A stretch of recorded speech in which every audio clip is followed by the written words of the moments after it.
नमस्कार दोस्तों, मैं सुशांत महतो आपको स्वागत करता हूं हमारे इस SLPS की वीडियो सीरीज में। ये हमारा पार्ट 10 वीडियो है। जिन लोगों ने पहले वाले वीडियो नहीं देखे हैं प्लीज़ उसे देख लें ताकि इस वीडियो को समझने में आपको आसानी होगी। और मेरे उन सारे भाइयों से रिक्वेस्ट है कि अगर आप इस वीडियो को फेसबुक के माध्यम में देख रहे हैं तो हमारा फेसबुक पेज को लाइक कर दीजिए, और अगर आप इस वीडियो को यूट्यूब के माध्यम में देख रहे हैं तो हमारे यूट्यूब चैनल को सब्सक्राइब जरूर कर दीजिए। तो चलिए शुरू करते हैं। आज हम बात करेंगे ट्रेंड्स के बारे में। ट्रेंड्स यानी दौर या चलन। किसी भी अर्थव्यवस्था में हर बार यही होता है कि किसी भी पार्टिकुलर चीज़ का दौर आता है, चलता है और चला जाता है। ट्रेंड्स किसी भी चीज़ का हो सकता है, कपड़ों का, फैशन का, कार्स का, ज्वेलरी का, बिल्डिंग के डिजाइन का, शादी में सॉन्ग का, हेयर स्टाइल का, जॉब में आने वाले टेक्निकल और नॉन टेक्निकल कोर्सेस का, हमारे मोबाइल फ़ोन में और कंप्यूटर्स में लगातार तेज़ी से अपग्रेड होने वाली टेक्नोलॉजी का, एट्सेट्रा एट्सेट्रा एट्सेट्रा। ये ट्रेंड्स लगातार बदलते रहते हैं। इम्पोर्टेंट बात यह है कि मैं आज ट्रेंड्स के बारे में क्यों बात कर रहा हूँ, क्योंकि ये एक ऐसा टॉपिक है जिसे समझना हर नेटवर्कर्स के लिए बहुत ही ज़्यादा इम्पोर्टेंट है। ये टॉपिक नेटवर्क मार्केटिंग इंडस्ट्री आपके भविष्य से डायरेक्ट जुड़ा हुआ है। मैं गारंटी देता हूँ कि जिसने भी ये वीडियो पूरी देख ली उससे अपने नेटवर्क मार्केटिंग इंडस्ट्री पे होने पे पूरा गर्व होगा, और जिन्होंने अभी तक नेटवर्क मार्केटिंग इंडस्ट्री ज्वाइन नहीं करी है उन्हें एक बहुत बड़ा सॉलिड रीज़न मिल जाएगा कि क्यों उन्हें जल्द से जल्द नेटवर्क मार्केटिंग बिजनेस शुरू करने की ज़रूरत है। दरअसल एक इकोनॉमी के अंदर, एक देश के अंदर जितने भी छोटी बड़ी चीज़ें होती हैं सभी में थोड़े थोड़े टाइम पे कुछ ना कुछ नया ट्रेंड्स आता रहता है, लेकिन हमें सिर्फ उन्हीं ट्रेंड्स की जानकारी होती है जिसमें हमारा पर्सनल इंटरेस्ट होता है। सपोज किसी को कार्स में इंटरेस्ट है तो उसका ध्यान खुद ब खुद कार से रिलेटेड न्यूज और इन्फॉर्मेशन की तरफ चला जाता है, जिससे कि उसको नए कार्स की ट्रेंड्स की इन्फॉर्मेशन मिलती रहती है। आप भी ऐसे किसी न किसी व्यक्ति को जानते होंगे जिसे हर लेटेस्ट से लेटेस्ट कार की और उसकी फीचर्स की डिटेल में जानकारी होती है। क्योंकि ये वीडियो नेटवर्क मार्केटिंग से रिलेटेड है इसीलिए हम यहाँ पे बिजनेस में आए ट्रेंड्स के बारे में चर्चा करने वाले हैं। कब कब कौन कौन से बिजनेस ट्रेंड इंडियन मार्केट में आए और किस तरह से उसका फ़ायदा उठा के लोग अमीर बने, इसके बारे में हम बात करेंगे। और ज़्यादातर लोग अमीर क्यों नहीं बन पाते हैं उसके बारे में भी हम आपको इस वीडियो में क्लियर करेंगे। जो लोग सीरियसली MLM बिजनेस करते हैं और एक्चुअल में जानना चाहते हैं कि क्यों दुनिया भर के कई अर्थशास्त्री और दिग्गज बिजनेसमैन नेटवर्क मार्केटिंग को 21वीं सदी का महानतम अवसर मानते हैं, यदि आप सचमुच जानना चाहते हैं तो इस वीडियो को अंत तक ध्यान से देखिए। दोस्तों, ज़्यादा पीछे हम नहीं जाएंगे, बात शुरू करते हैं 1950 से। आज़ादी के तुरंत बाद का समय। भारतीय अर्थव्यवस्था का पहिया लगभग रुका हुआ था कई गंभीर समस्याओं से। हमारा देश उस समय जूझ रहा था, लेकिन सबसे बड़ी जो दो मेजर समस्याएं थी वो थी गरीबी और बेरोजगारी। जल्द से जल्द और ज़्यादा से ज़्यादा लोगों को रोजगार मुहैया करवाना सरकार का सबसे बड़ा प्राथमिकता था। उस समय सरकार को ये समझ में आया कि अगर ज़्यादा से ज़्यादा फैक्ट्रियां लगाई जाए तो अपने आप ही ज़्यादा से ज़्यादा लोगों को रोज़गार मिलने लग जाएगा। बात सही भी थी, लेकिन सवाल ये था कि फैक्ट्रियां किस चीज़ की लगाई जाए, क्योंकि लकड़ी, कोयले और लोहे की फैक्ट्रियां तो पहले से ही कई सारी भारत में मौजूद थी। लेकिन एक चीज़ थी जिसकी फैक्ट्रियां उस समय भारत में नहीं थी, वो चीज़ थी प्लास्टिक। उस समय सरकार ने सभी बड़े बड़े उद्योगपतियों से संपर्क किया और उन्हें भारत में प्लास्टिक की फैक्ट्रियां लगाने का प्रस्ताव दिया। उस समय प्लास्टिक के बिजनेस में हाथ डालने वाले व्यक्ति को सरकार की तरफ से कई लाभ दिए गए। प्लास्टिक का खूब विरोध भी हुआ। कुछ लोग बोलने लगे प्लास्टिक कहाँ लोहे के टक्कर ले पाएगा। कुछ लोग बोलते थे प्लास्टिक तो जरा सी आग लगते ही गल जाएगा। कुछ लोग बोलते थे प्रकृति के लिए बहुत ज़्यादा नुकसानदायक है, इसीलिए इसका उत्पादन भारत में नहीं होना चाहिए। फिर भी सरकार के लगातार प्रयासों के बदौलत कुछ लोगों ने प्लास्टिक पे भरोसा किया और प्लास्टिक पे काम करना शुरू कर दिया। फैक्ट्रियां लगी, लोगों को रोजगार मिलना शुरू हुआ और देखते ही देखते अगले 4-5 सालों में 1955 आते आते सबसे पहला बिजनेस ट्रेंड जो आया वो आया प्लास्टिक का। उस समय जिस जिस व्यक्ति ने हाथ डाला, प्लास्टिक का छोटा से छोटा काम भी शुरू किया, वो सभी लोग आज की डेट में मिलेनियर नहीं बल्कि बिलियनियर बन चुके हैं। समाज में मुख्यतः 3 प्रकार के लोग होते हैं। पहले तो वो जो आसपास होते परिवर्तन के सकारात्मक परिवर्तन देखने के बाद भी खुद को चेंज नहीं करते। ये वो लोग होते हैं जो परिवर्तन से डरते हैं। ये 3rd क्लास लोग होते हैं। इनसे बेहतर तो वो लोग होते हैं जो खुद को परिवर्तन के साथ साथ चेंज कर लेते हैं।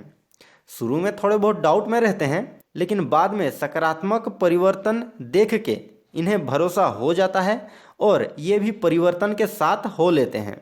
ये 2nd कैटेगरी के लोग होते हैं। समाज में सबसे ज़्यादा संख्या इन्हीं की होती है, इन्हीं को कहा जाता है भीड़। तीसरे और टॉप क्लास लोग वो होते हैं जिनकी वजह से परिवर्तन आया होता है। सबसे ज़्यादा स्ट्रगल और विरोध का सामना यही लोग करते हैं, लेकिन अंततः ये लोग जीतते हैं और समाज को पूरी तरह से बदल के रख देते हैं। क्योंकि परिवर्तन इनके द्वारा लाया गया होता है, इसीलिए नया ट्रेंड का सबसे ज़्यादा लाभ भी इन्हीं को मिलता है। सबसे ज़्यादा पैसा भी यही लोग कमाते हैं। जब नई नई फैक्ट्रियां लगने लग गई, प्लास्टिक ने ट्रेंड पकड़ लिया और सरकार ने पूरा जोर लगाना शुरू कर दिया हजारों लाखों लोगों को रोजगार मुहैया करवाने के लिए, तो ऐसे में ज़्यादा लोगों ने गांव से शहरों की तरफ जाना शुरू कर दिया। तो ट्रांसपोर्ट यानी परिवहन के ज़्यादा साधनों की ज़रूरत पड़ने लगी। वो ऐसा समय था जब गांव से शहरों में जाने के लिए हफ्ते या 15 दिन में एक बस चलती थी और उस बस को पकड़ने के लिए भी 40-40, 50-50 किलोमीटर बैलगाड़ी से या पैदल जाना पड़ता था। क्योंकि अब ज़्यादा लोग शहरों की तरफ जा रहे थे, तो अब ज़्यादा बसों की ज़रूरत पड़ने लगी। इसी वजह से धीरे धीरे 8 से 10 सालों के अंदर 1965 आते आते मार्केट में एक नया बिजनेस ट्रेंड आ गया, ट्रांसपोर्ट। उस समय के बिजनेस ट्रेंड को समझकर जिन लोगों ने एक छोटी सी छोटी टेम्पू या मेटाडोर भी खरीद के चलाना शुरू कर दिया था, उन लोगों ने कई दशकों तक दबा के पैसा छापा। आज वो सभी लोग अरबपति बन चुके हैं। उस समय जिन लोगों ने लोगों को अपनी गाड़ी में भर भर के गांव से शहर और शहर से गांव तक ले जाना शुरू किया था, आज वो लोग लोगों को एक देश से दूसरे देश लेकर जाते हैं। बड़ी बड़ी ट्रांसपोर्ट कंपनी के मालिक बने बैठे हैं। ये होती है ट्रेंड की ताकत दोस्तों। अगर आपने अपनी पूरी जीवन में सिर्फ एक बार सही ट्रेंड को पकड़कर 8 से 10 साल काम कर लिया, तो पीढ़ियों का भविष्य बदल जाता है दोस्तों।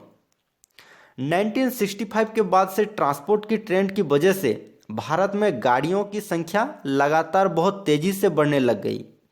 बस, टेम्पू, मेटाडोर, इनकी संख्या तो लगातार बहुत तेजी से बढ़ ही रही थी, लेकिन क्योंकि पिछले 10-15 सालों में सरकार के प्रयासों से लाखों लोगों को रोजगार मिला था, तो लोगों के पास पैसा आना शुरू हो गया था। इसीलिए 2 पहिया वाहनों जैसे स्कूटर, बाइक, इनकी बिक्री में भी तेजी आनी शुरू हो गई। ऐसे में 2 चीज़ों की ज़रूरत बहुत तेजी से बढ़ने लगी। पहला, ज़्यादा पक्की सड़कों की और दूसरा पेट्रोल पंपों की। पक्की सड़कें बनाना तो पूरी तरह से सरकार के अधीन था, लेकिन जो लोग अपनी आंखें खुली रखते हैं उन्हें समझ में आ रहा था कि पेट्रोल की डिमांड लगातार बढ़ रही है और इस बिजनेस को करके इस समय मोटा पैसा छापा जा सकता है। जिस किसी को बात समझ में आई, उन्होंने अपनी अपनी सामर्थ्य के हिसाब से पेट्रोल की धंधा शुरू कर दिया। जिनके पास ज़्यादा पैसे था उन्होंने 1-2 पेट्रोल पंप खोल दिया और जिनके पास कम पैसा था उन्होंने क्या किया, एक साइकिल पकड़ी और दोनों तरफ बड़े बड़े जारीकेन लटकाए और उनमें तेल भर भर के गांव में और दूर दराज के इलाकों में पेट्रोल की सप्लाई शुरू कर दी। उस समय जिस व्यक्ति ने भी छोटे से छोटे स्तर में भी पेट्रोल का धंधा शुरू किया था, आज वो सभी लोग सालाना करोड़ों रुपए छाप रहे हैं। एक पेट्रोल पंप के साथ जिन्होंने शुरुआत की थी, आज उनके 50-60 पेट्रोल पंप हैं। ये होता है करंट ट्रेंड को समझने, उसे जल्द से जल्द अपनाने का फायदा। इसीलिए 1965 में ट्रांसपोर्ट के ट्रेंड के आने के 8-10 साल बाद यानी 1975 में मार्केट में नया बिजनेस ट्रेंड बन गया था ऑयल। समझने की बात यह है कि ये सभी ट्रेंड उस समय तो काफ़ी ज़्यादा बेनिफिशियल थे और इनमें घुसना आसान भी था, लेकिन आज स्थिति बिल्कुल विपरीत है। आज एक तो ये सभी बिजनेसेस ट्रेंड उतने ज़्यादा बेनिफिशियल नहीं रह गए हैं जितने उस टाइम पे थे। दूसरा, इस सभी बिजनेस में घुसना आज की डेट में बहुत ज़्यादा मुश्किल हो चुका है, क्योंकि कंपटीशन एक तो बहुत ज़्यादा टाइट हो चुका है, ऊपर से गवर्नमेंट के रूल्स इन बिजनेस को बढ़ावा देने के बजाय इन्हें कंट्रोल में रखने के लिए सेट किए गए हैं, यानी एंट्री बैरियर लगा दिए गए हैं। नए खिलाड़ियों के लिए तो मौका ही नहीं है दोस्त, जो पुराने खेल रहे हैं वो खेल रहे हैं। अब बात करते हैं 1975 के बाद की बिजनेस ट्रेंड की। 1985 आते आते इंडियन इकोनॉमी के अंदर ट्रेंड आ गया था कंप्यूटर्स का। उस समय सभी जगह कंप्यूटर्स का इस्तेमाल का जोर पकड़ रहा था, फिर चाहे वो बड़े बड़े बिजनेसेस हो, बैंक्स हो, डिग्री कॉलेजेस हो, या कोई भी ऐसी जगह हो जहाँ पर बड़े बड़े डेटा को स्टोर करने की ज़रूरत हो और बड़ी बड़ी कैलकुलेशन तेज़ी से करने की ज़रूरत हो, हिसाब किताब करने की ज़रूरत हो, ऐसी सभी जगहों पर कंप्यूटर्स की इस्तेमाल पर जोर दिया जाने लगा। ऐसे में मार्केट में उन वर्कर्स की डिमांड बहुत तेज़ी से बढ़ने लगी जिन्हें कंप्यूटर्स की बेसिक यानी थोड़ी बहुत नॉलेज थी। वो ऐसा समय था, उस समय जिस व्यक्ति को MS ऑफिस भी चलाना आता था ना, वो खुद को कंप्यूटर्स इंजीनियर से कम नहीं समझता था। ये हिंदुस्तान में कंप्यूटर के युग की शुरुआत थी। जिन्होंने उस समय कंप्यूटर्स में अपना दिमाग और पैसा लगाया, वो सभी लोग आज की डेट में सफलता की बुलंदियों पर हैं। और उस समय को यदि आज से कंपेयर करें तो आज के टाइम में कंप्यूटर्स की बड़ी बड़ी डिग्रियां लेकर भी धक्के खा रहे हैं। 6,000-7,000 में छोटी मोटी जॉब कर रहे हैं, क्योंकि वो लोग गुजरे हुए ट्रेंड पर अपना करियर बनाने की कोशिश कर रहे हैं और दुनिया उस ट्रेंड से बहुत आगे निकल चुकी है। 1985 के और 10 साल बाद की अगर बात करें तो फिर एक बार ट्रेंड बदल गया और 1995 आते आते मार्केट में एक नया ट्रेंड आ गया, टेली कम्युनिकेशन यानी दूर संचार का। टीवी और टेलीविज़न तो पहले से ही थे, लेकिन ये वो समय था जब टीवी और टेलीफोन का चलन बहुत तेज़ी से बढ़ने लगा। इसने एकदम से जोर पकड़ लिया। लोग बड़े शौक से दूरदर्शन देखा करते थे।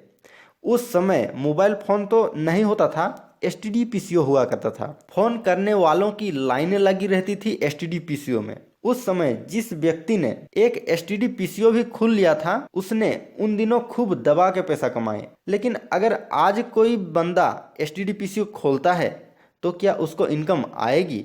बिल्कुल नहीं, क्योंकि आज प्रत्येक व्यक्ति अपने पास मोबाइल फ़ोन लेकर चलते हैं। 1990 के दशक में जब टीवी का ट्रेंड जोर पकड़ रहा था, टेलीफोन का ट्रेंड जोर पकड़ रहा था, टेली कम्युनिकेशन दूर संचार का ट्रेंड था, जब उस समय खबरें यानी इन्फॉर्मेशन बहुत ही तेज़ी से एक स्थान से दूसरे स्थान तक पहुंचने लग गई। आपको अखबार लाने की वेट करने की ज़रूरत नहीं थी, टीवी में न्यूज़ आ ही रही थी। आपको लेटर भेजने की, टेलीग्राम भेजने की ज़रूरत नहीं थी, आप टेलीफोन कर सकते थे। तो इन्फॉर्मेशन बहुत तेज़ी से एक स्थान से दूसरे स्थान तक पहुंचने लग गई। इसके बाद अगला ट्रेंड यही आया, इन्फॉर्मेशन से पैसे कमाने का। 2005 आते आते मार्केट में नया बिजनेस ट्रेंड बन गया, information technology. Get the current information and share with more and more people and earn money. Latest information हासिल करो, ज़्यादा से ज़्यादा लोगों तक पहुंचाओ और दबा के पैसे बनाओ। लगभग इसी समय पे टीवी में न्यूज़ चैनल की एक बाढ़ सी आ गई थी और सभी न्यूज़ चैनल में एक होड़ सी लग गई थी। सबसे आगे, सबसे तेज, सबसे पहले न्यूज़ आप तक पहुंचाने के लिए। इन्फॉर्मेशन से पैसा कैसा कमाया जाता है उसका मैं आपको एक परफेक्ट एग्जाम्पल देता हूं। जुलाई 2006 में एक ऐसी घटना हुई थी जो उस समय की बहुत बड़ी ब्रेकिंग न्यूज़ बन गई थी। हरियाणा के कुरुक्षेत्र शहर में एक छोटा सा 5 साल का बच्चा 60 फीट गड्ढे में, बोरवेल के गड्ढे में गिर गया था। आज भी लोगों को उस बच्चे का नाम याद है। उस बच्चे का नाम था प्रिंस। गलती से एक न्यूज रिपोर्टर के हाथ में वो न्यूज पड़ गई। तुरंत पूरे न्यूज चैनल में वो खबर ब्रेकिंग न्यूज बना के दिखानी शुरू कर दी। 5 साल का मासूम 60 फीट गहरे गड्ढे में गिरा। उस खबर की ऐसी हाइप बनाई गई कि पूरे देश टीवी की आगे चिपक गया। खबर का असर ऐसा हुआ कि कुछ ही देर में इंडियन आर्मी भी वहां पे पहुंच गई उस बच्चे को बचाने के लिए। उस समय न्यूज चैनल पे एक मैसेज फ्लैश हुआ था, प्रिंस जिंदा बचेगा या मरेगा, हमारे न्यूज चैनल को बताइए अपनी राय। यस के लिए वाई टाइप कीजिए, नो के लिए एन टाइप कीजिए और जल्द से एसएमएस कर दीजिए 56565 पर। कहा जाता है कि देश विदेश से लगभग 35 करोड़ से ज़्यादा लोगों ने एसएमएस किया था और एक एसएमएस की कॉस्ट उस समय हुआ करती थी 3 रुपये, यानी एक ही दिन में 100 करोड़ रुपए से ज़्यादा की कमाई। इसे कहते हैं इन्फॉर्मेशन से पैसे कमाना। अब अगर उस 100 करोड़ में से 1 करोड़ उठाकर प्रिंस के घर में दे भी दिया तो क्या आपने जेब से दिया? उसके बाद ये ट्रेंड सा चल गया। हर न्यूज के नीचे एक मैसेज आने लग गया और लोग खूब दबा के एसएमएस भी करते थे। लेकिन आज की डेट में अगर इस टाइप का कोई मैसेज किसी न्यूज के साथ दिखाया जाता है तो क्या हम एसएमएस करते हैं? नहीं। क्यों? क्योंकि ये ट्रेंड भी जा चुका है। लेकिन उससे पहले इंफॉर्मेशन टेक्नोलॉजी के दौर में ये साबित जरूर कर दिया कि अगर आप सही टाइम पर सही जगह पे हो तो आप रातों रात 1 करोड़ ही नहीं बल्कि 100 करोड़ भी कमा सकते हो। और साथ साथ धीरे धीरे मार्केट में एक नई लहर आनी शुरू हो गई थी और वो था मोबाइल फ़ोन। क्योंकि मोबाइल फ़ोन का चलन जितना ज़्यादा बढ़ता वो टेलीकॉम और आईटी इन दोनों की बिजनेस ट्रेंड के लिए बहुत ही ज़्यादा बेनिफिशियल होने वाला था। इसी के साथ साथ 2006-2007 के बाद से इंडिया में इंटरनेट का इस्तेमाल का चलन भी बढ़ना शुरू हो गया था और इस 21वीं सदी का सबसे बड़ा गेम चेंजर इंटरनेट ही साबित हुआ है। इंटरनेट के वजह से इंडिया में बिजनेस ऑनलाइन होना शुरू हो गए। हालांकि 2006 से पहले इंडिया में इंटरनेट था पर इसका इस्तेमाल बहुत ही कम लोग करते थे। पर 2005-2006 में इंफॉर्मेशन टेक्नोलॉजी का जो ट्रेंड आया, जो बूम आया, उसकी वजह से इंटरनेट का इस्तेमाल भी 2006 के बाद से होना शुरू हुआ। गली गली में साइबर कैफ़े खुलना शुरू हो गया था। ईमेल, जीमेल, याहू मेल, ये सब क्या होता है ज़्यादातर लोगों को अब समझ में आ रहा था और यहीं से उन बिजनेस ने भी जोर पकड़ना शुरू कर दिया जो आज की डेट में सबसे ज़्यादा बिजनेस ट्रेंड है।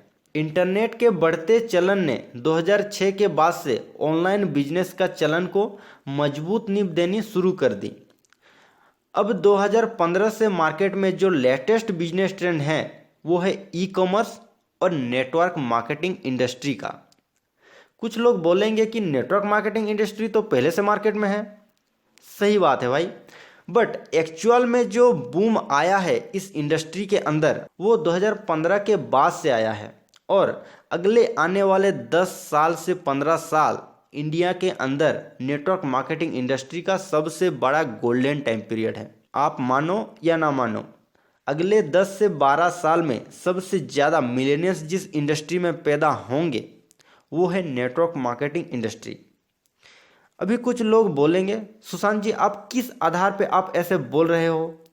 आपके पास ऐसी क्या इंफॉर्मेशन है जिससे आप इस बात का दावा कर रहे हैं कि अगले 10 से 12 सालों में नेटवर्क मार्केटिंग इंडस्ट्री का गोल्डन टाइम पीरियड है? तो भाई साहब, अब मैं जो आप लोगों को बताने जा रहा हूं उससे बड़े ध्यान से सुनना। सबसे पहली बात तो ये है कि दुनिया में जितने भी डेवलपर्स कंट्री हैं उन सभी कंट्रीज में नेटवर्क मार्केटिंग बिजनेस को बहुत प्रायोरिटी दी जाती है और अब इंडिया गवर्नमेंट ने भी नेटवर्क मार्केटिंग इंडस्ट्री में ध्यान देना शुरू कर दिया है 2016 के बाद से। लेकिन क्या आप जानते हैं कि किसी भी इंडस्ट्री को किसी भी अर्थव्यवस्था में कितने फेजेस से गुजरने पड़ते हैं?